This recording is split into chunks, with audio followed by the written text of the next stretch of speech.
Assalamualaikum warahmatullahi wabarakatuh. Hari ini saya akan mencoba mempresentasikan makalah saya. Ini adalah rangkuman PPT dari makalah saya yang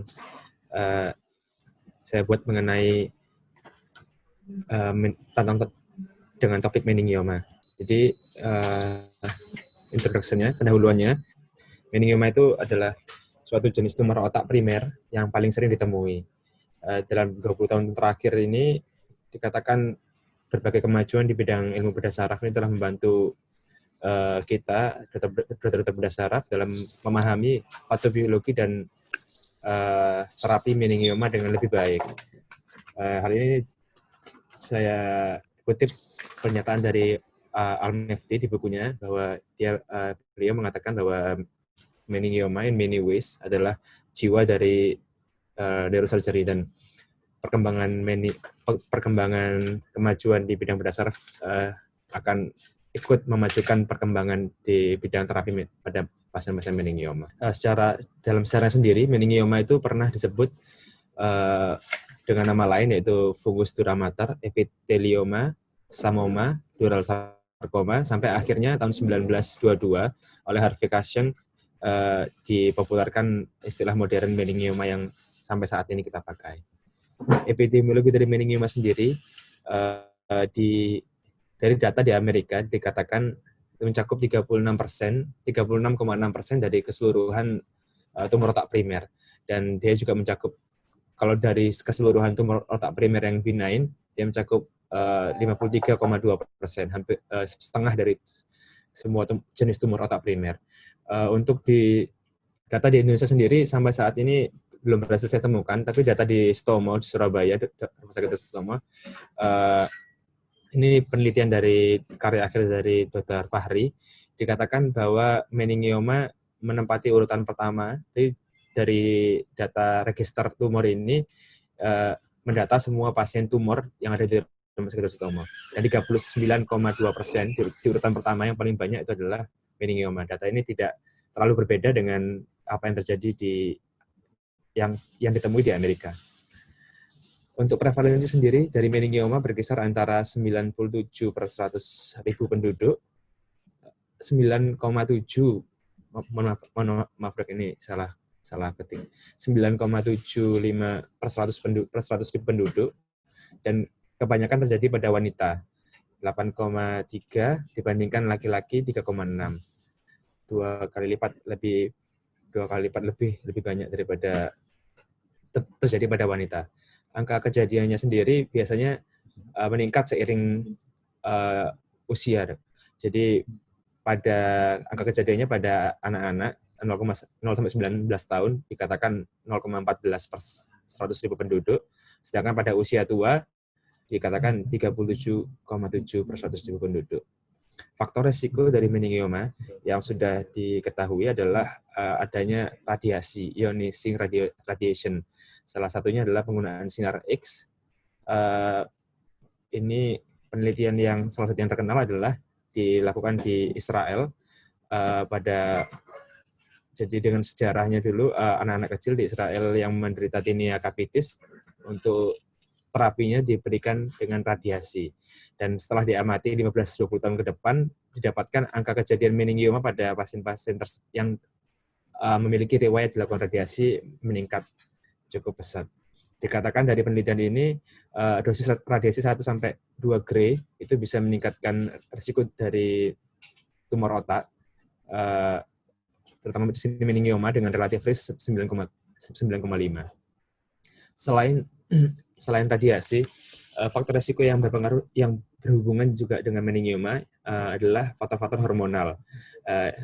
Hal ini dicurigai oleh para peneliti dari data bahwa memang meningioma itu 2 kali lipat lebih banyak terjadi pada wanita daripada pada laki-laki. Data lain juga yang mendukung adalah dikatakan bahwa meningioma ini ada hubungannya dengan breast cancer. Selain itu, beberapa peneliti mencoba melakukan penelitian in vitro dari sel meningioma. Dikatakan dari kulturnya dia berespon terhadap pemberian estrogen. Untuk atas dasar ini para peneliti dokter bedah saraf maupun neuro itu mereka mulai menaruh kecurigaan pada pemberian terapi hormon eksternal hormonal, terapi hormonal. Salah satu yang paling sering kita temui adalah pemberian hormon KB. Jadi ini penelitian yang pernah dilakukan di Surabaya dari Dr. Ginny dan Dr. Joni, dikatakan bahwa pasien-pasien dengan penggunaan hormon KB penggunaan KB hormonal dikatakan memiliki risiko 12,31 kali lebih besar terhadap kejadian meningioma, dan terutama ini pada KB suntik 3 bulanan. Dan angka kejadian ini meningkat linear seiring dengan lamanya pemberian, yang di penelitian ini dikatakan lebih dari 10 tahun itu lebih besar resikonya. Dan jenis penggunaan kontrasepsi injeksi 3 bulanan juga dikatakan memiliki risiko lebih besar daripada jenis KB hormonal yang lain.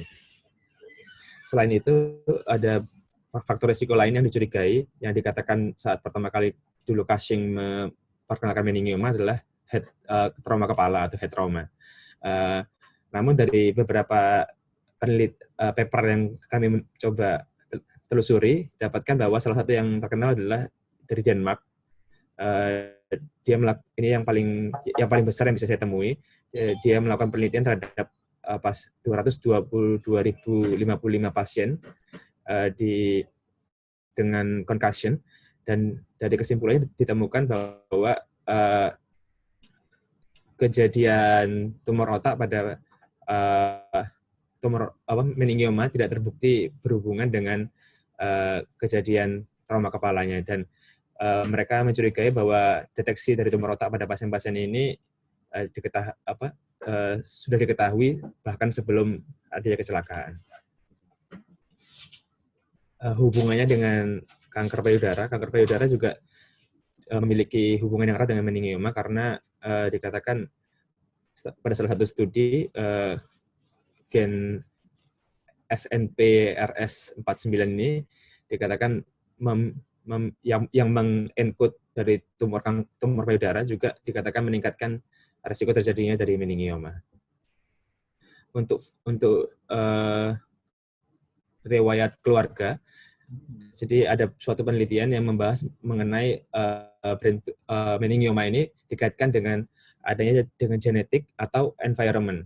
Di penelitian ini dilakukan penelitian terhadap pasangan suami istri, yang dimana misalnya istrinya memiliki meningioma, dilakukan penelitian pada suaminya, dikatakan untuk pasangan suami istri tidak terjadi peningkatan resiko pada meningioma. Sehingga di penelitian ini untuk faktor environment mereka simpulkan tidak ada pengaruh pada kejadian meningioma. Sedangkan untuk berbeda dengan first degree relatif atau keturunan pertamanya, itu dikatakan memiliki resiko meskipun tidak terlalu besar, yaitu 2-3 kali untuk memiliki meningioma dengan hasil histopatologi yang sama. Mereka mencurigai ini kebanyakan akibat diturunkannya ke neurofibromatosis tipe 2, mutasi pada NF2. Selain itu, faktor risiko yang lain adalah yang diketahui adalah tentang makanan. Namun pada beberapa studi yang kami coba telusuri, dikatakan tidak ada hubungan antara diet atau makanan dengan kejadian meningioma. Dikatakan di sini kemungkinan ada hubungan untuk tumor otak primer seperti glioma dan sejenisnya, namun untuk meningioma tidak ditemukan adanya hubungan. Patologi dari meningioma sendiri adalah tumor jinak yang biasanya tumbuh perlahan, yang berasal dari sel-sel arachnoid cap, yang biasa ditemukan banyak di arachnoid granulasi. Meningioma dibagi menjadi 3 grade saat ini, grade 1, 2, dan 3, dengan berbagai macam subtype-nya. Seperti pada grade 1, meningitolial, fibrous, transisional, grade 2, choroid, clear cell, atipikal, dan grade 3, papillary, rhabdoid, serta anaplastik.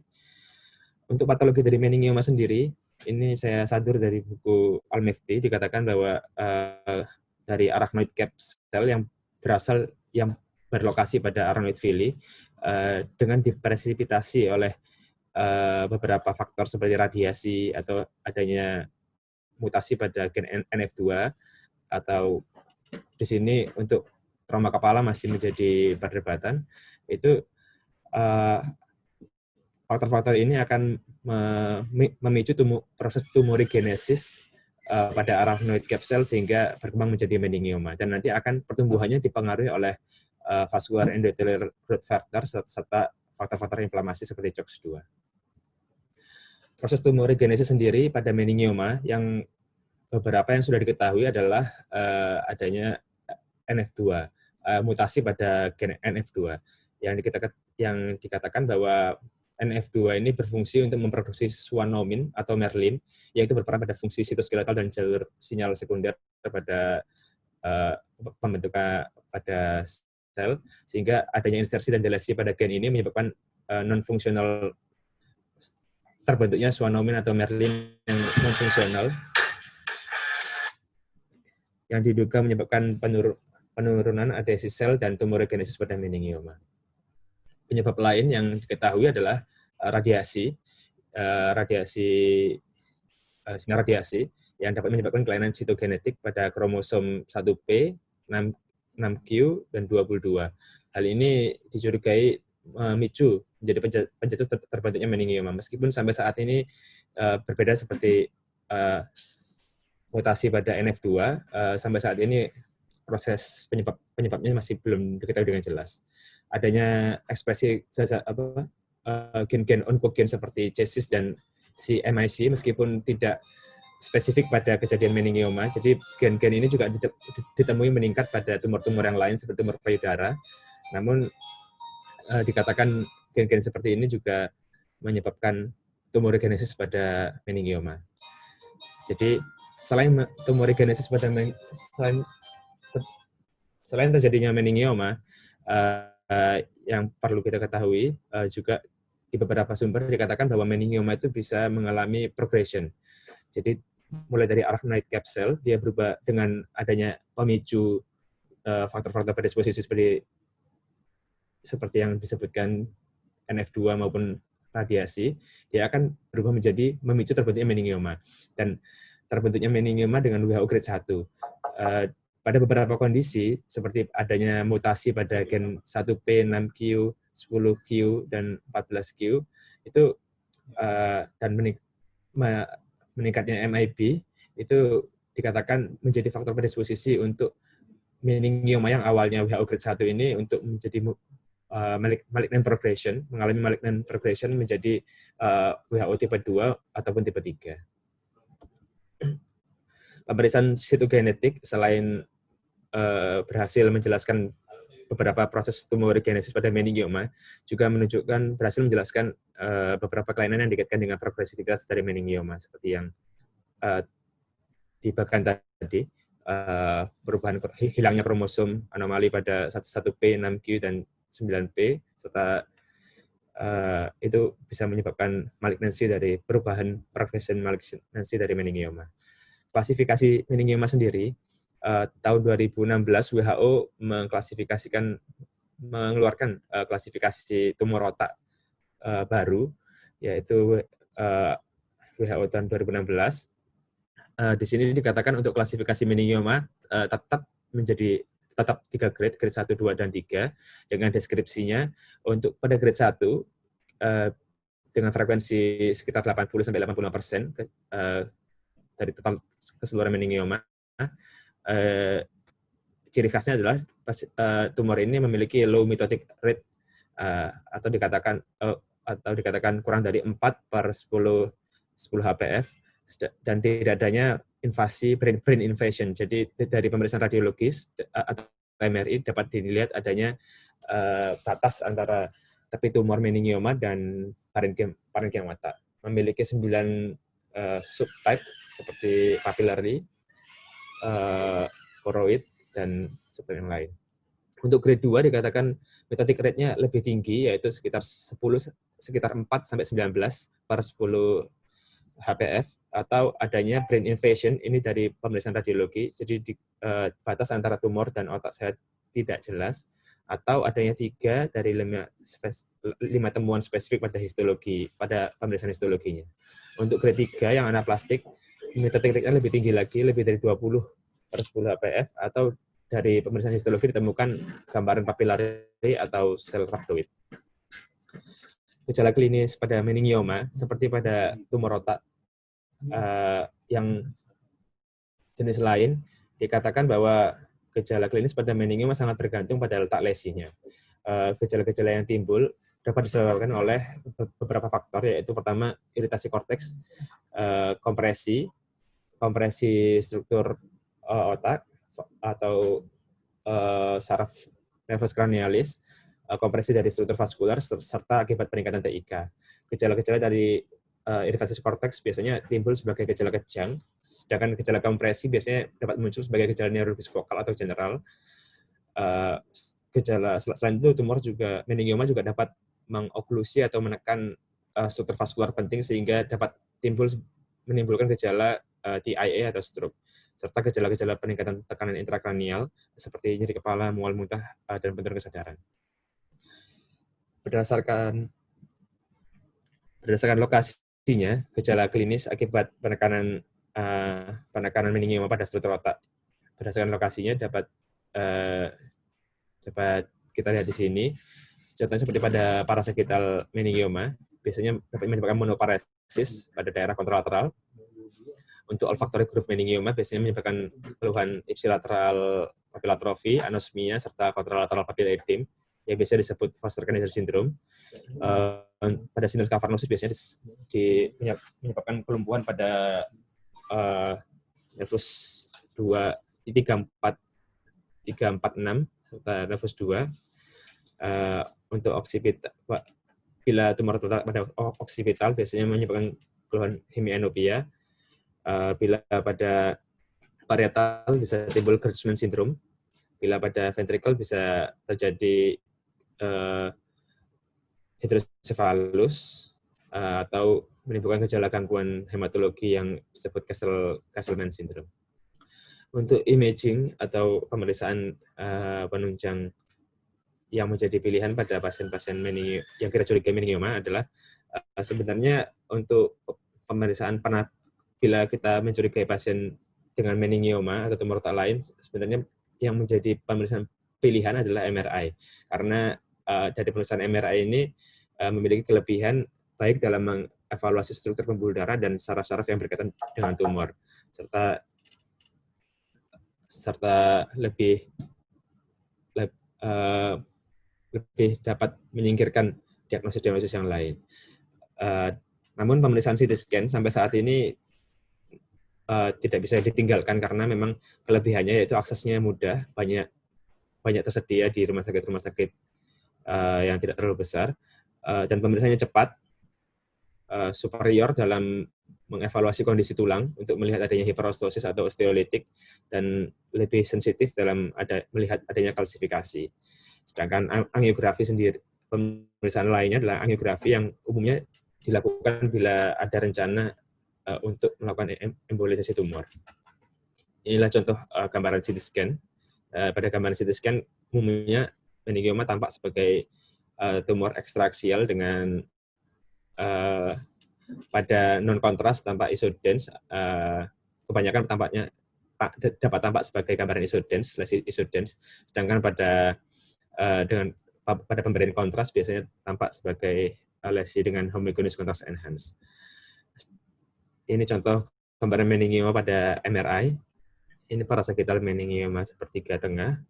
Ini kita dapat melihat bahwa kelebihan dari MRI ini kita dapat melihat adanya pembuluh darah yang berada dalam tumor, gambaran flow void pada MRI. Untuk angiografi sendiri, indikasinya biasanya dilakukan untuk pemeriksaan angiografi adalah bila direncanakan dilakukan embolisasi. Untuk embolisasi sendiri, sampai saat ini belum ada guideline yang pasti, yang baku. Namun dari penelusuran kami temukan pasien-pasien biasanya diusulkan atau direncanakan pada pasien-pasien dengan scalp-based meningioma yang berukuran kurang dari 6 cm. Karena tujuan dari embolisasi yaitu mengurangi resiko perdarahan, dikatakan pada beberapa jurnal tidak baru menimbulkan efek yang signifikan pada tumor yang dengan diameter kurang dari 6 cm. Dikatakan yang menjadi kecurigaan adalah pada tumor-tumor yang besar, selain mendapatkan vaskularisasi dari arteri-arteri dura, tumor juga dikatakan kemungkinan besar sudah mendapatkan vaskularisasi dari pembuluh-pembuluh darah pada pia, sehingga efek perdarahannya dikatakan tidak terlalu signifikan perbedaannya. Ini adalah contoh angiografi. Ini dapat kita lihat di sebelah kiri meningioma pada retrocleval. Ini dari angiografinya didapatkan blast tumor. Setelah post embolisasi dapatkan blast tumornya menghilang, berkurang. Untuk lokasi dari meningioma sendiri paling sering terjadi karena memang berasal dari arachnoid capsule, dan sehingga memang dikatakan banyak terjadi pada daerah-daerah VAX atau parasakital. Sedangkan 20% lainnya pada konveksitas, pada sphenoid wing, 10% pada olfactory groove, suprasellar, dan fossa posterior, dan sisanya yang beberapa yang jarang adalah pada intraorbital dan intraventrikular. Pada beberapa sumber yang saya baca, dalam penanganan meningioma, kita harus juga mempertimbangkan aspek klinis atau sifat-sifat dari meningioma. Meningioma sendiri memiliki sifat yaitu dia tumbuhnya pelan dan biasanya karena tumbuhnya yang pelan, biasanya terjadi kompensasi dari otak sehingga sehingga beberapa meningioma dapat ditemukan dengan asimptomatis atau tidak ada keluhan. Ini saya ambil dari tulisan dari Kuratsu, dikatakan tahun 2000 dikatakan bahwa pada penelitian pada Kumamoto Hospital Brain Tumor Data Bank ditemukan bahwa 40% pasien yang dengan diagnosis meningioma di sana ditemukan asimptomatis. Sedangkan penelitian lain dari Olivero melaporkan bahwa 78% dari 45 meningioma yang asimptomatis di follow up pada 2,5 tahun itu tidak membesar, dan sisanya yaitu 22% dikatakan membesar dengan diameter pembesarannya sekitar 0,24 cm per tahun. Hal ini tentu menjadi pertimbangan atau pada para peneliti untuk mencari penyebab kapan meningioma itu membesar, kapan dia stuck. Karena kalau dikatakan kalau misalnya memang membesar, berarti akan dicoba untuk dilakukan tindakan. Sedangkan kalau meningioma itu tidak membesar, mungkin lebih atau tidak membesar dan asimptomatis, mungkin pilihan konservatif untuk wait and see bisa dilakukan. Ini adalah beberapa tulisan yang membahas mengenai faktor-faktor predisposisi yang berkaitan dengan pembesaran atau tumor growth atau tumbuhnya tumor. Beberapa faktor yang diketahui berhubungan adalah adanya kalsifikasi, besar tumor, usia pasien, dan peningkatan pada MRI T2, sinyal pada MRI T2.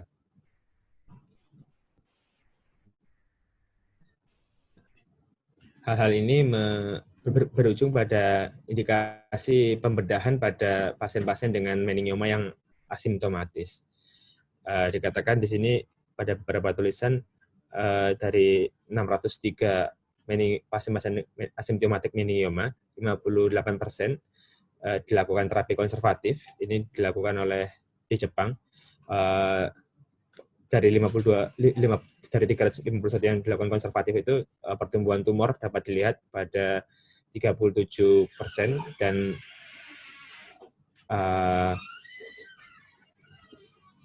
pada sisanya tidak ada pertumbuhan. Konklusinya, manajemen dari incidental funny meningioma sampai saat ini masih kontroversial. Modalitas yang bisa digunakan adalah observasi, pembedahan, radiosurgery, dan fractionated radioterapi. Pembedahan disarankan pada pasien-pasien yang berusia di bawah 60 tahun yang memiliki low risk surgical tumor. Jadi pada tumor-tumor yang tidak terlalu deep, itu pada orang di bawah, pada pasien dengan usia di bawah 60 tahun, pembedahan itu disarankan. Sedangkan konservatif itu harus dapat menjadi pilihan bila usia pasien tua di atas 60 tahun dengan letak tumor yang dalam atau biasanya pada skull base. Pembedahan juga pada beberapa sumber dikatakan menjadi pilihan bila didapatkan bukti pada pasien-pasien yang dilakukan konservatif atau observasional sebelumnya, dapatkan pertumbuhan tumornya lebih dari 1 cm kubik per tahun. Pada beberapa pemeriksaan, maka pembedahan itu disarankan. Sampai saat ini, meningioma meskipun dia tumor yang paling sering ditemui, tumor primer intrakranial yang paling sering ditemui, namun guideline pada meningioma sendiri belum ada guideline yang baku. Beberapa guideline yang sering digunakan adalah diterbitkan oleh EANO. Pada guideline ini dikatakan bahwa bila kita menemukan dari MRI meningioma tidak ada massa dan tidak ada gejala, mereka lebih cenderung untuk melakukan observasi. Sedangkan pada meningioma dengan adanya efek massa dan gejala, mereka dengan kondisinya baik, mereka lebih cenderung untuk melakukan pembedahan. Bila kondisinya tidak terlalu baik atau tidak memungkinkan untuk melakukan pembedahan, mereka pilihannya adalah stereotactic radiosurgery atau gamma knife atau fractionated radioterapi. Untuk follow up dari post operasi sendiri, untuk meningioma dengan WHO grade 1 dengan gross total resection of tumor. Jadi pada saat operasi berhasil dicapai Simpson grade 1, 2, atau 3, itu dikatakan terapi pilihannya adalah observasi. Sedangkan pada WHO grade 1 yang dilakukan subtotal atau partial resection, seperti pada Simpson grade 4 atau 5, bisa dipertimbangkan untuk kombinasi dengan stereotactic radiosurgery atau fractionated radioterapi. Untuk meningioma yang grade 2, bila berhasil dilakukan gross total resection, bisa dilakukan observasi atau fractionated radioterapi. Sedangkan bila hanya bisa subtotal atau partial resection, disarankan untuk langsung dilakukan fractionated radioterapi. Untuk WHO yang grade 3, kebanyakan penulis sepakat bahwa radioterapi post operasi is mandatory. Tujuan utama atau goal dari penanganan meningioma sendiri adalah karena dikatakan meningioma 80-85% itu grade 1, kebanyakan grade 1, WHO grade 1, maka dikatakan oleh Cushing tidak ada yang lebih menyenangkan dari successful removal atau eksisi total dari meningioma. Nah, dikatakan Simpson grade 1 itu pada beberapa penelitian dikatakan memiliki angka kuratif yang cukup besar, yaitu 90%. Sedangkan pada pasien-pasien yang dilakukan subtotal removal atau Simpson grade 4 atau 5, dikatakan 60% dari mereka melalui studi dikatakan bahwa kebanyakan mengalami rekarensi dan mengalami kematian dalam 10 tahun akibat tumornya. Radiasi sendiri pada residual dari meningioma dikatakan memiliki long term mengurangi angka rekurensi dari meningioma yang dilakukan subtotal resection. Pada praktik klinisnya kita harus dikatakan bahwa kita harus menyadari bahwa tidak semua meningioma dapat dilakukan eksisi total, dan pada beberapa keadaan sarjan itu dipaksa untuk menerima bahwa pada meningioma dengan lokasi yang sulit akan ada residual tumor. Tapi dikatakan bahwa oleh Al-Mufti kita harus selalu berusaha untuk melakukan eksisi secara total, dan salah satu yang dapat dilakukan adalah dengan teknik scalpis dan approach yang baik. Untuk meningioma rekerensi yang salah satu yang terkenal adalah grading dari Simpson, grade 1, 2, 3, dan 4 dan 5. Grade 1 sampai 3 merupakan bisa dikatakan gross total resection. Bedanya adalah maksudnya adalah berhasil mengambil keseluruhan dari tumor. Bedanya adalah pada meningioma pada Simpson grade 1 perlekatan terhadap duranya di dura dan tulang yang berada di dekat dengan meningioma ikut diambil dengan angka rekurensi paling rendah yaitu 9%. Pada Simpson grade 2 hanya di mana dura tidak bisa diambil, kita hanya melakukan koagulasi terhadap perlekatan dura, angka rekurensinya 19%. Untuk gross total resection yang grade 3, yang Simpson grade 3, di mana tidak dilakukan koagulasi pada perlekatan meningioma pada dura, yaitu angka rekurensinya 29%. Sedangkan partial resection hanya angka rekurensinya 44%. Salah satu yang menjadi isu pada meningioma adalah hiperostosis atau boni yang disebabkan oleh banyak hal. Sampai saat ini penyebab pasti dari hiperostosis pada meningioma masih belum ada literatur yang mengatakan penyebab pastinya apa. Namun dua penyebab yang paling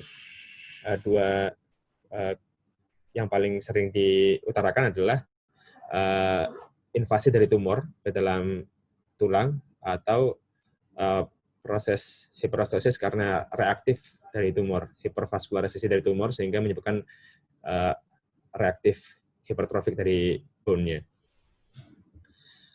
Ini beberapa penelitian beberapa tulisan artikel yang bisa saya dapatkan mengenai apakah hiperostosis itu merupakan invasi dari tumor. Dikatakan dari penelitian ini dari 40 pasien didapatkan 30 pasien tidak ditemukan atau 75% pada pasien tidak didapatkan tumor pada tulang yang mengalami hiperostosis, sedangkan mohon maaf ini pada 20%-nya didapatkan 25% maksudnya didapatkan tumor. Untuk terapi lain selain pembedahan meningioma juga ada terapi lain yaitu adalah adjuvan dengan radioterapi, stereotactic radiosurgery, atau ini bisa disebut gamma knife, serta kemoterapi. Radioterapi sendiri biasanya dilakukan berperan penting pada manajemen dari meningioma yang tidak dapat dilakukan complete surgical removal atau cuma hanya dilakukan partial removal, misalnya pada Simpson grade 4. Biasanya dilakukan selama 5 hari seminggu untuk mencegah progresivitas atau rekurensi dari tumor. Ini data yang saya ambil dari buku Al-Mufti. Dikatakan bahwa pada gross total resection 96% progression free survival-nya dalam 5 tahun 96% pasien memiliki progression free survival. Sedangkan pada subtotal angka progression free survival-nya pada 5-10 tahun hanya 38-62. Dan pemberian radioterapi dikatakan pada buku ini bisa meningkatkan angka progression free survival rate pasien itu menjadi 78-91%, mendekati angka gross total resection. Jadi memang radiosurgery atau adjuvan radiosurgery itu menjadi pilihan pada pasien-pasien meningioma yang tidak dapat kita lakukan gross total resection. Dikatakan pada tulisan lainnya bahwa radiosurgery pada tumor-tumor yang berukuran kurang dari 3 atau 3 sampai 4 cm biasanya memiliki outcome yang baik. Dan biasanya kita harus juga pertimbangkan jarak antara lokasi tumor dan optic nerve, karena bila kurang dari 2 sampai 3 cm dari optic nerve ditakutkan akan dapat menimbulkan cedera pada optic nerve. Ini indikasi dari radioterapi adalah meningioma yang dapat dilakukan kuratif reseksi, recurrent atau multiple meningioma setelah terjadinya operasi, ada malignant meningioma atau WHO grade 2-3, dengan meningioma pada pasien-pasien yang berisiko seperti pada usia tua dan pada pasien-pasien yang tidak dapat dilakukan terapi pembedahan. Komplikasi dan toksisitas dari radioterapi yang paling sering adalah ada komplikasi akut, yaitu fatigue, hair loss, otitis, mukositis, nausea, dan headache. Sedangkan lead komplikasinya berupa visual loss, blindness, hormonal deficit, terutama bila meningiomanya dekat dengan pituitary, cerebrovascular accident, CVA, hearing loss, neuropati, katarak, dikatakan serius lead toxicity-nya seperti CVA maupun neurocognitive decline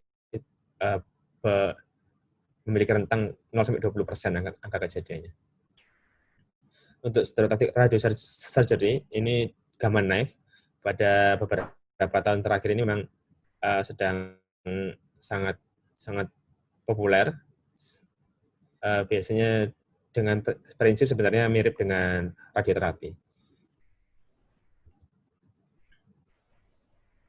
Ini beberapa paper tentang penggunaan pada gamma knife pada meningioma, dikatakan dengan tanpa operasi. Jadi biasanya pada tumor-tumor dengan ukuran 3 atau 4 cm ke bawah dilakukan gamma knife, progression free survival-nya dikatakan 94%, jadi cukup tinggi.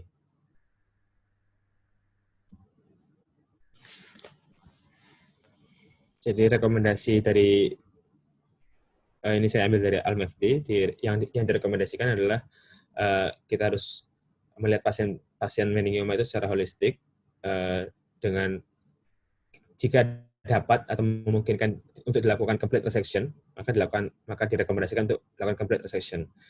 Jika ada residual tumor, disarankan untuk dikombinasi adjuvan dengan radiosurgery. Atau mungkin hanya dengan radiosurgery saja bila tumornya berukuran kecil, yaitu di bawah 3 atau 4 cm untuk diameternya. Untuk adjuvan yang lain, itu kemoterapi. Ini beberapa jenis kemoterapi. Ada kemoterapi hormonal, targeted terapi, maupun biokemoterapi. Untuk terapi hormonal, seperti contohnya mifepristone, tamoxifen, dan pegvisomab. Untuk targeted terapi seperti bevacizumab, cetuximab, meskipun sampai saat ini belum banyak digunakan, namun ada beberapa paper yang membahas tentang kemoterapi pada meningioma ini. Dikatakan salah satunya adalah mifepristone. Ini merupakan antagonis dari progesteron. Dikatakan karena 70, dengan alasan bahwa berlandaskan bahwa 70% dari meningioma itu memiliki reseptor progesteron yang positif. Pada beberapa studi dilakukan untuk melihat efek dari antagonis progesteron terhadap pasien-pasien dengan meningioma. Meskipun sampai saat ini benefitnya masih belum tampak, masih belum ada tulisan yang mengatakan bahwa benefit dari mifepristone dapat memiliki benefit pada pasien-pasien dengan meningioma. Ini beberapa paper juga mengenai kemoterapi temozolomid. Jadi ini salah satu yang cukup besar, yaitu randomized control trial dengan pasien-pasien pada 16 pasien prospektif, control trial pada 16 pasien dengan refractory meningioma. Namun penelitian ini berhenti di tengah jalan karena tidak didapatkan progresivitas, tidak didapatkan manfaat yang signifikan daripada pemberian temozolomid pada pasien-pasien dengan refractory meningioma.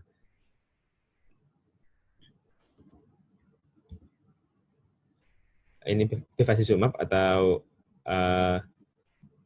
karena pada meningioma biasanya vaskularisasinya cukup hebat dan memiliki vascular endothelial growth factor hormone, maka pada beberapa penelitian dilakukan pemberian bevacizumab pada pasien-pasien dengan refractory meningioma.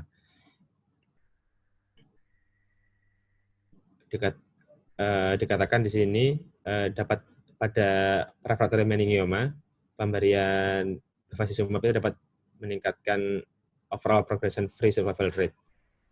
Oke, jadi waktunya tinggal tersisa 20 menit. Maka dokter Jani mungkin ada yang mau ditanyakan. Ini ujian ya, jadi agak beda ini. Iya. Sengaja tidak dibuat panjang biar kita gelegean. Ya, ini kan tumor 1 ya, bukan tumor Iya, 2 ya. Oh, makanya hanya teori aja, operasi nanti ditanyakan. Coba itu dibuka tadi yang apa? Recurrent meningioma itu. Recurrency. Lain kali slide-nya jangan lupa dikasih halaman ya. Iya, bingung aku. Oh, yang recurrency coba. Yang recurrency tadi itu ya bagus. Terus tadi. Nah, ini yang dimaksud recurrency 9% itu dalam berapa tahun? Dari Simpson dalam 10 tahun, dokter. Observasi 10 dalam tahun. 10 tahun. Ini harus dibatasi, jadi recurrency dalam 10 tahun. Ya, 9%. Begitu. Kalau tidak salah 9 tahun ya. 9 tahun atau 10 tahun di anu itu? 10 tahun. 10 tahun ya. Saya sudah lupa lama tidak baca itu yang. Nah, coba kalau kita lihat duramaten ya antara koagulasi dengan duranya yang diambil itu anunya besar sekali loh. Ya. Apa namanya 10% sendiri itu koagulasi terhadap pelekatan dura, ini pelekatan dura dan tulang ini kan diambil semua itu sebetulnya yang dimaksud grade 1 itu, iya kan? Iya, dokter. Dimaksud itu kan tulang dan duranya itu diambil semuanya dengan tumor-tumornya. Itu lebih bermakna 10% dibanding dengan lebih bagus 10% dibanding dengan dia dikoagulasi saja. Nah, bagaimana kira-kira Anda tahu bahwa duranya ini bagian dari tumor? Kan ada duratil kadang-kadang itu ya, atau ada infiltrasi dari tumor. Kira-kira bagaimana, Mas Abdul? Pada beberapa yang pada Simpson grade 1 sendiri, dokter, untuk perlekatan dura ini yang dilakukan pada Simpson grade 1, duranya diambil seluas tumornya, dokter. Jadi tempat menempelnya tumor itu di dura tempat menempelnya tumor itu semua diambil, dokter, seluas tumornya, dok. Nah, maksud saya mengetahui bahwa di dalam dura itu tidak ada lagi tumornya. Itu bagaimana? Karena kan tumornya dari dura ini ya. Iya, dok. Nah, di dalam dura itu yakin tidak ada tumornya lagi. Kira-kira gimana? Mungkin pada saat nanti operasi, dok. Nanti operasi kita temukan misalnya dura yang ditempeli oleh tumor itu lebih hipervaskular dan biasanya bila dura itu kita ambil dan masih berdarah, biasanya kemungkinan besar mungkin masih tumor, dokter, karena ada vaskularisasi. Duranya berdarah kalau ada Ada vaskulernya ya berdarah, digunting ya berdarah kalau ada. Ya, logika saja. Logika kalau ada jurnal ya alhamdulillah. Tidak. Atau pengetahuan yang sudah diketahui. Ini penting karena nanti kan kita biar tidak terkaget-kaget. Saya yakin ini Simpson grade 1 sehingga disampaikan ke keluarga memang masih ada rekarensi tapi kecil, Pak. Gitu. Tapi ternyata 5 Mungkin dari dura biasanya dura yang ditempeli oleh meningioma itu lebih tebal dokter daripada dura yang tidak ditempeli oleh meningioma. Tebalnya berbeda. Terus apalagi? Selain itu juga ada berapa lapis juga itu? Ada 2 lapis, periosteal dan meningial. Iya. Kira-kira gimana mengidentifikasinya? Ya, kemungkinan di antara 2 lapis itu ada infiltrasi dari tumornya, dok. Ya. Mungkin ada infiltrasi dari tumor di antara 2 lapisan dulu. Pastikan bahwa tidak ada sesuatu di antara 2 lapisan itu. Di antara 2 lapisan itu maupun di bawah dari lapisan yang meningial, ya. Dia kan tumbuhnya dari arachnoid, sebetulnya di lapisan yang bawah toh, di meningial layernya. Jadi kalau kita ada beberapa buku dulu mengatakan 1 cm dari batas tumor yang secara mikroskopis bisa kita lihat. Kemudian dilakukan eksisi, kemudian ya kita lihat. Jadi tidak ada penebalan atau tidak ada di antara dura yang outer layer dengan inner layer itu tidak ada lagi massa atau tidak ada lagi space di situ ya. Itu membuktikan bahwa betul-betul dia free. Atau kalau memang mau ya di pre-scope dilakukan direct smear.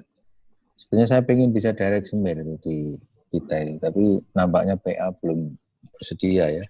Direct smear itu penting, jadi dilakukan pemeriksaan histokimia langsung di situ. Pre-scope gitu dok ya? Bukan pre-scope, direct smear, jadi langsung dilihat oleh patologi di kamar operasi, di swab gitu. Gitu. Mungkin ada tambahan pertanyaan dari Dr. Ardian atau dari kawan-kawan? Mungkin dari teman-teman yang lain yang sudah berkenan hadir. Ada senior Dr. Wiba, mungkin ada yang mau ditanyakan. Ini ujiannya Asadullah ini. Sama Dr. Doni ada juga. Oh ya, monggo. Meningioma kan banyak. Nah, meningioma kan banyak di daerah. Oke, monggo. Oh, Dr. Haris juga ada. Nah, monggo Dr. Haris. Haris. Monggo, mau ditanyakan Mas Haris? Iya. Ini saya bertanya kepada Mas Asadullah. Mohon Dr. Joni, Dr. Adian. Saya gabung yang agak terlambat. Yang saya mau tanyakan adalah, misalnya kita mengerjakan Simpson 1, kita sudah melakukan dura sudah kita buang habis, kita yakin bahwa dura itu tidak ada infiltrasi tumor, dengan kita lakukan graft. Sedangkan bagaimana kita yakin melakukan graft dengan fascia misalnya, itu kita yakin bahwa tidak ada recurrent yang bisa lebih tinggi bila dilakukan graft pada fascia. Itu pertanyaan saya. Oke, monggo, Dr. Asadullah.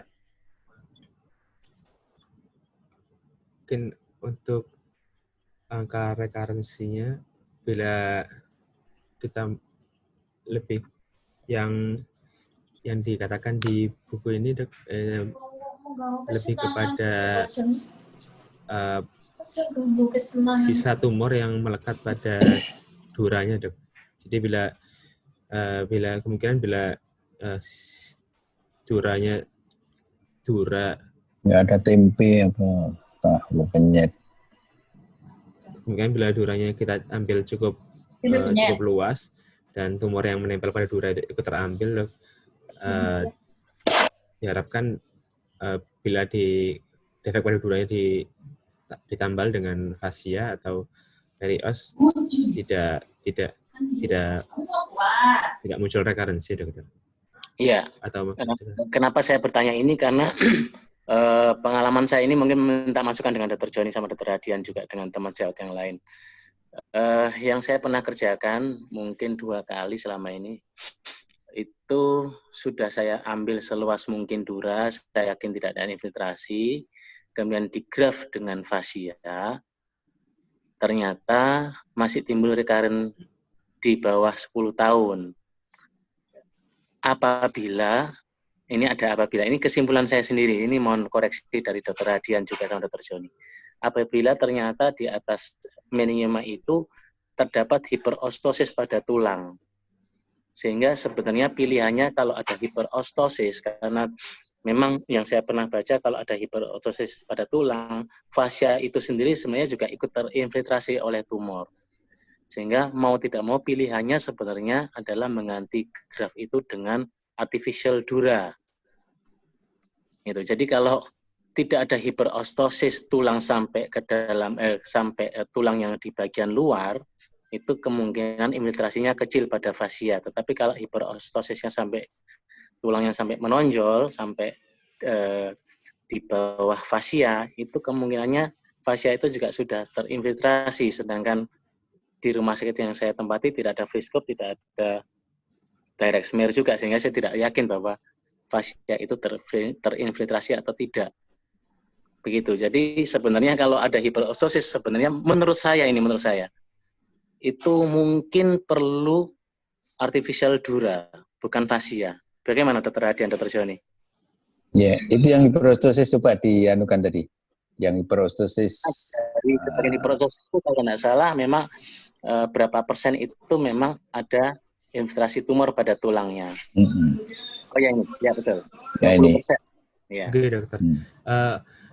Sebenarnya pernah ada case report yang saya baca mengenai hal itu, dok. Jadi pada case report itu dikatakan bahwa pada post operasi meningioma kebetulan konveksitas otaknya mengalami bulging sehingga tidak bisa dilakukan osteoplasti, dok. Lalu tulang yang di atas meningioma oleh penulis ditanam di dalam perut. Nah, beberapa tahun kemudian didapatkan timbul massa keras di perut, dok. Dan setelah dilakukan CT scan didapatkan massa di dok, di subkutis perut, dok. Lalu dilakukan meningioma perut eksisi meningioma, dok. Jadi pada case report itu konklusinya memang pada meningioma meskipun tidak semua tapi memang ada dikatakan sel tumor di dalam tulangnya, dok. Iya. Bagaimana Dr. Joni? Saya kalau mendapatkan ada hiperostosis gitu, itu saya juga ragu untuk mengembalikan graf dura itu dengan fascia karena tidak yakin apakah fascia ini sebenarnya terinfiltrasi atau tidak. Iya. Iya, jadi protosis itu kan tadi mekanismenya coba slide setelah ini mekanismenya juga tidak jelas-jelas amat. Ya, ada yang invasi tumor ke dalam, ada juga dengan reaksi dari adanya meningioma, terutama yang secretory meningioma. Jadi tidak jelas hiperostosis itu ada tumornya apa tidak. Jadi memang yang paling bagus ya Simpson 1. Simpson 1 itu dihilangkan dura dengan tulangnya. Tulangnya tidak disebutkan di sana tulang hiperostosis atau tidak. Ya. Jadi dura dan tulang dihilangkan semua karena memang tidak bisa ada jaminan tulang tidak infiltrasi ke tulang. Karena sebetulnya meningioma itu bukan tumor yang berasal dari neuroectoderm, ya, tidak. Dia berasal dari mesoderm. Dan tulang, kemudian perios, itu semuanya mesoderm. Jadi yang sama layernya secara embrional itu mudah terinfiltrasi. Makanya Simpson itu dihilangkan dura saat tulangnya. Jadi mungkin ada benarnya Dr. Haris. Tapi ya kadang-kadang kita sendiri dikecilkan hiperostosisnya, kemudian tulangnya juga kita PA. ada. Ya, saya juga melakukan tulangnya kita PA biasanya. Iya. Dan saya jadi untuk artificial dura itu kira-kira kalau misalnya ada hiperostosis kita pakai atau gimana Kak? Atau ini pengalaman saya Karena itu saya jadi takut kalau ada hipertrofi saya pakai fascia graft itu akan Iya. resisten lebih awal, recurrent lebih awal gitu. Mungkin fasinya bisa bukan fasi tidak di daerah situ ya, fasi di daerah lain bisa dipertimbangkan. Atau dural graft kalau pengen enggak terlalu mahal. Tapi mahal ya dural graft itu. Ya, kalau 5 juta misalkan ukuran fasinya kecil. tidak. Ya, Nah, makanya itu. Kalau BPJS enggak nutut itu. enggak nutut. Ya. Makanya bisa fasi di daerah lain, bisa digerapkan di situ. Mungkin begitu senior lain barangkali kawan-kawan ada pengalaman. Rekuaransi nomor 1 sebenarnya juga tergantung nomor 1 PA-nya juga. Selain kita ambil habis, saya punya kasus dulu saya ganti fascia lata. Ditempel, itu muncul di fascia latanya itu ternyata meningiumnya bukan grade 1. Dia grade yang tinggi. Jadi walaupun diambil dia bisa muncul. Jadi yang Simpson tadi itu tidak secara spesifik menyebutkan itu grade berapa. Jadi mungkin yang muncul 9% dalam 10 tahun itu mungkin yang grade-nya bukan grade 1. Karena kalau memang dia grade 1, kalau sudah habis biasanya tidak muncul lagi. Mungkin grade-nya lebih tinggi. Dan saya setuju kalau memang kita curiga fascianya itu terinfiltrasi, itu jangan dipakai. Kita bisa pakai fascia lata juga tidak terlalu sulit nyambungnya. Ya gitu, Mas. Ya, terima kasih Dr. Boyke. Oke. Mungkin pertanyaan lagi, Dokter, ada tadi Dokter Doni ada tadi ya? Iya, Dok. Monggo. Mau nambahkan aja, Dok. Oke, tanya aja nih ujian ini, jadi tambah terus. Ujian, topiknya jadi masuk, Dok. Hah? Nggak pengalaman pribadi tentang ini minimal invasif yang kemarin kita bahas. Itu kemarin kan berhubungan dengan meningioma ada dilakukan linear incisi. Itu salah satunya saya sudah tidak pernah lagi linear incisi pada meningioma karena ternyata sama seperti Dr. Haris, fascianya di atas hiperostosis ternyata konsistensinya berubah. Sehingga akhirnya harus pakai graft akhirnya, Dok. Ya. Mungkin untuk pertanyaan biar seru. Sudah ditanyakan juga sebenarnya tadi. Mungkin untuk ini aja saya juga ikut tengah-tengah, Dok. Jadi mau tanya aja untuk timing tumor ukuran kecil, tumor meningioma ukuran kecil. Tadi kalau nggak salah sedikit ada yang menyinggung ya. Kesimpulannya untuk tumor ukuran kecil pada lokasi yang berpotensi berbahaya, contohnya seperti CPA tumor meningioma. Kalau ukurannya masih 1,5 di bawah 3 cm, biasanya tanpa keluhan, itu menurut Anda apakah langsung dioperasi mumpung ukurannya kecil, memudahkan untuk tindakan operasinya, apakah menunggu ada gejala ataukah dilakukan serial CT scan ya? Dari yang tadi dari yang saya baca, coba di slide-nya ada tadi. Nah, slide-nya yang asimptomatik, simptomatik dari kriterianya tadi. Nah, ECNO ini loh. Jadi karena dari yang saya baca pada meningioma itu bila dia yang asimptomatik, Dok, ini dikatakan bahwa sebagian besar memang dalam follow up 2,5 tahun tidak tumbuh, Dok. Adapun dia tumbuh pada sisanya 22%, dikatakan dengan median growth rate-nya 0,2 atau 24 mili. Atau dikatakan di sumber lain 1 sampai 3 mili per tahun, Dok. Jadi beberapa sumber yang saya baca menyarankan untuk bila tumornya tidak terlalu besar dan letaknya deep dan asimptomatik, disarankan untuk MRI serial tiap 6 bulan, Dok. Bila memang ditemukan pertumbuhan tumor yang signifikan, bisa dipertimbangkan untuk direncanakan eksisi, Dok. Kalau radiosurgery gimana? Radiosurgery. Pertanyaan saya tambah. Untuk radiosurgery sampai saat ini yang meskipun masih kontroversial, cuma yang populer dan banyak disetujui oleh beberapa jurnal itu adalah dengan fractionated radiosurgery atau dengan gamma knife karena efek samping dari radiasi dikatakan memang lebih kecil, Dok. Biasanya efeknya bisa maksimal tapi dari penelitian mereka semua sepakat bahwa efeknya maksimal pada tumor yang berukuran kurang dari 3 cm, kurang dari sama dengan 3 cm, Dok. Kalau terlalu besar tadi kan bisa. Pertanyaannya misalkan di daerah cerebropontin atau petroklifal kecil asimptomatis kan bisa masuk dalam wait and see ya survei. Tapi kalau besar kan operasinya jadi lebih susah karena involve struktur yang lain. Gimana kalau dilakukan radiosurgery pada yang kecil asimptomatis di daerah yang dalam tanda petik daerah yang dangerous area gitu? Enggak, Dok. Jadi untuk meningioma yang seperti ini ada dua pendapat, Dok. Sebenarnya memang kebanyakan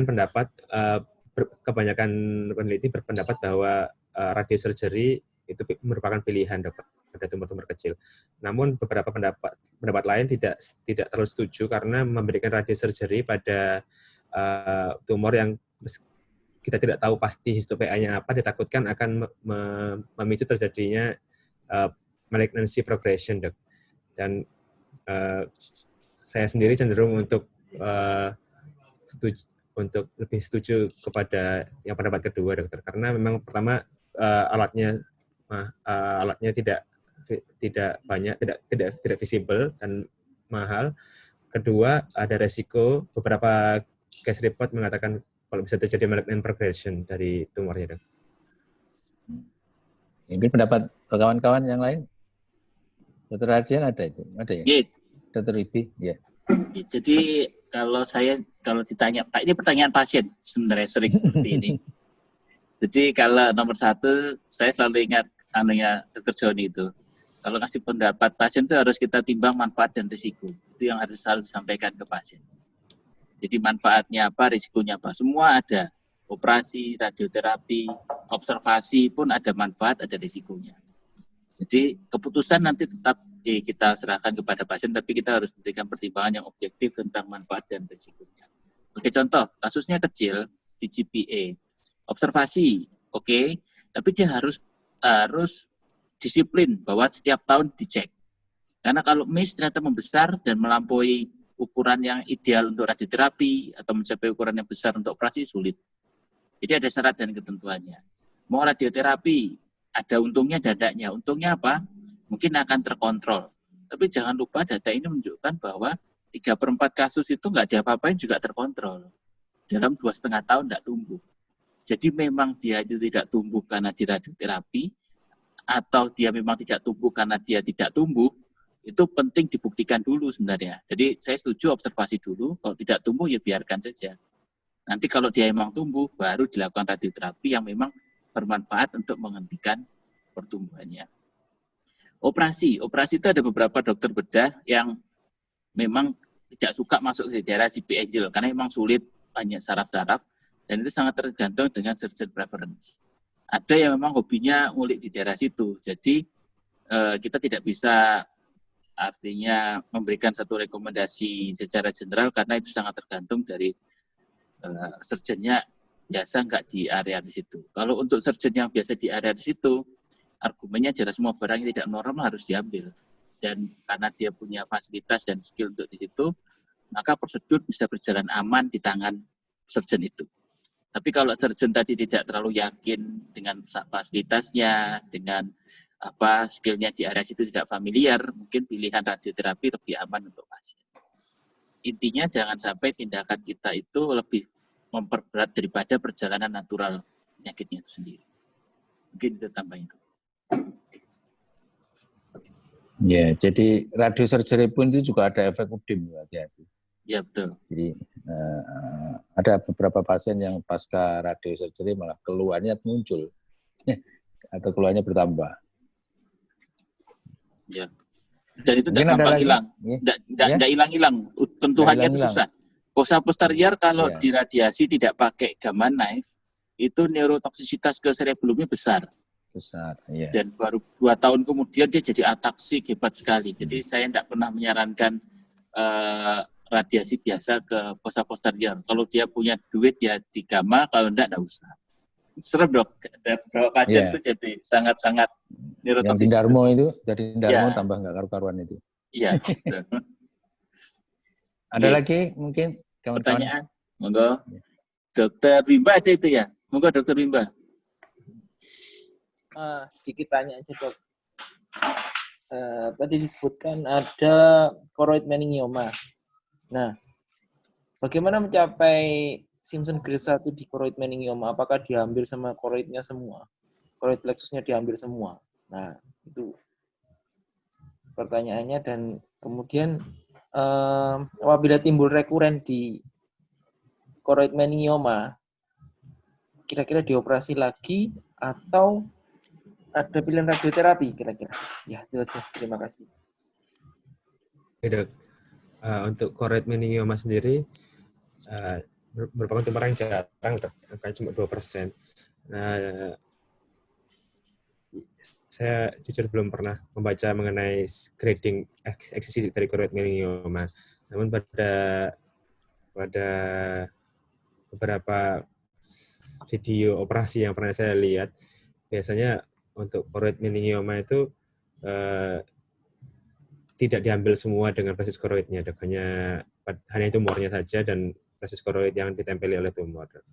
Tapi untuk presis choroid yang lain ditinggalkan, Dok.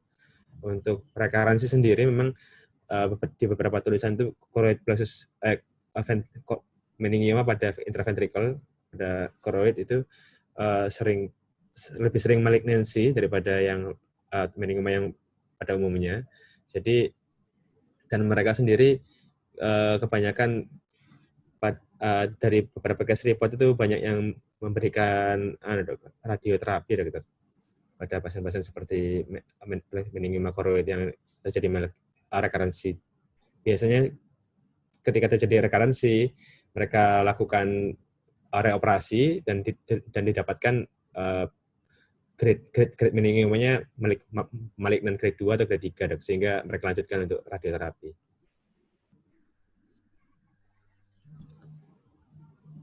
Ya kira-kira gitu ya. Saya dapat 2 choroid meningioma, meskipun 2 jarang, cuma 2%. Dapat 2 pasien, 1 recurrent dalam waktu setahun, satunya masih belum setahun.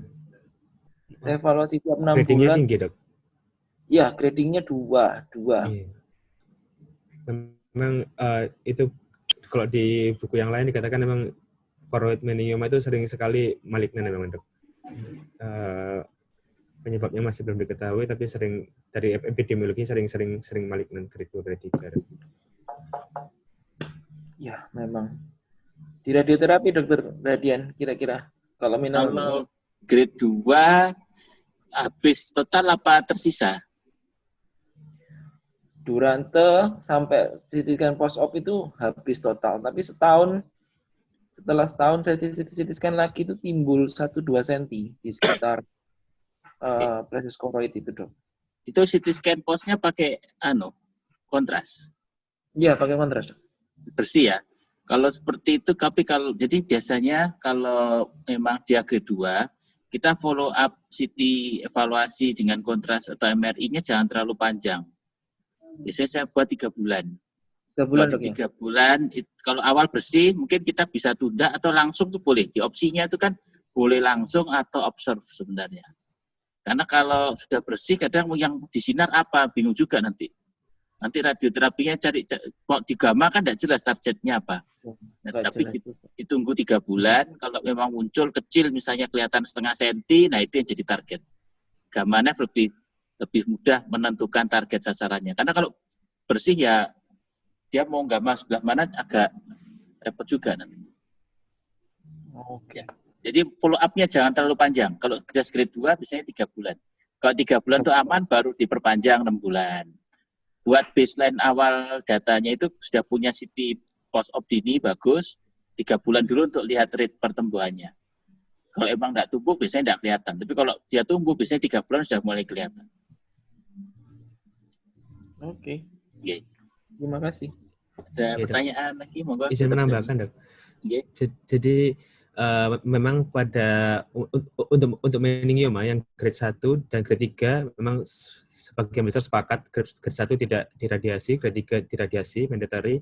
Untuk yang grade 2 itu ada 2 pendapat, Dokter. Ada yang langsung diradiasi, ada yang melakukan observasi. Bila tumbuh lagi, baru direncanakan operasi. Ada juga yang jadi karena grade 2 itu per definisi dari perklasifikasinya itu range-nya sangat luas. Jadi dari metodik indeksnya 4-19, ada yang mengatakan kalau di atas 10-19 itu langsung di radioterapi. Kalau di bawah 10, 4-10 di observasi dulu, Dok. Itu ada sumber yang mengatakan seperti itu, Dok. Ya. Oke. Dokter Pandu, silakan. Oh, ini jarang-jarang ketemu Dokter Pandu nih, silakan. Ini karena sejarah IPAR ikut bergabung atau? Abang. Halo, silakan, Dokter Pandu. Bantu jawab atau bantu nanya itu? Pandu nanya loh ya, Du. Mana Pandu ini? Oh, monitor doang namanya. Du, halo? Enggak ada. Oke, dari senior lain, Dokter Joni, ada yang mau ditanyakan? Dok, mungkin mau menanyakan tadi agak menggelitik tentang umur tadi, Dok. Dok, mungkin Asadullah dulu ya. Pertimbangannya kok 60 tahun ya umur untuk pertimbangan untuk konservatif ya. Saya kira 60 tahun di Indonesia aja mungkin bukan life begin 40, life begin 60 sekarang ya. Ada yang sepedaan bisa 100 kilo ke atas setelah umur segitu ya. Oh, kamu maksudnya ini? Bukan. Maksudnya kok pilihannya umurnya 60 ya. Mana tadi 60 tahun? Hati-hati banyak begal sekarang, Don. Nggak, Don itu kepengen sepedaan sampai umur 100 tahun. Jadi dia itu kepengen nggak setuju kalau life begin at 40. Dia life begin at 70 dia. Ikut senior saya Dr. Haris. Ini ya, surgery should be recommended for patient under 60 who have low surgical risk tumor. Ini low risk maupun high risk ya diambil semua ya, Don.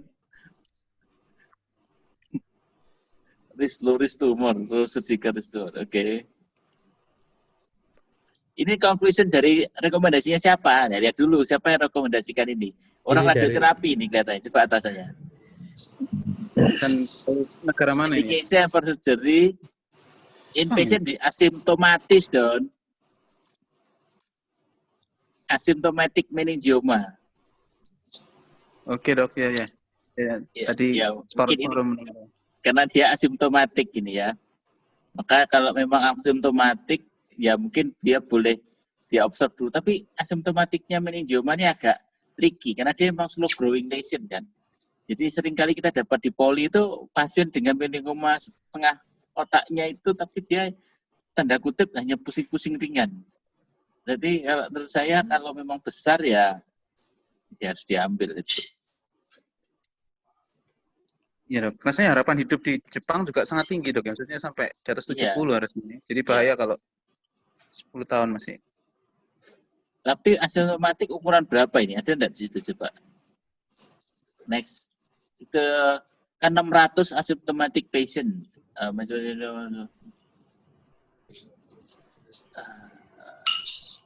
Nah, ini kan manajemen of incidental meningioma. Memang masih kontroversi. Bisa observasi, surgery, radiosurgery, atau vaccinated radioterapi. Sebagian besar itu pertumbuhannya sangat minimal, tapi beberapa cukup cepat. Pembedahan pada asimptomatis atau incidental meningioma, kalau usia muda, low surgical risk, ya. Karena memang risikonya kalau dia asimptomatis, jangan sampai kualitas hidupnya turun gara-gara dioperasi. Kalau Jepang kan gitu prinsipnya. Oke, jelas ya. Jadi ini untuk yang incidental. Kalau yang kalau itu mungkin harus langsung. Dokter Pandu sudah bergabung tadi, mungkin mau tanya untuk sang adik. Terima kasih atas kehadiran senior-senior sekalian, Dokter Joni, Dokter Bimba, Dokter Doni, Dokter Haris, Dokter Pandu, dan selamat untuk Dokter Asadullah berhasil lolos ujian tumor 1. Ya. Alhamdulillah. Alhamdulillah. Terima kasih banyak. Mohon maaf jika ada salah kata. Wassalamualaikum warahmatullahi wabarakatuh. Waalaikumsalam.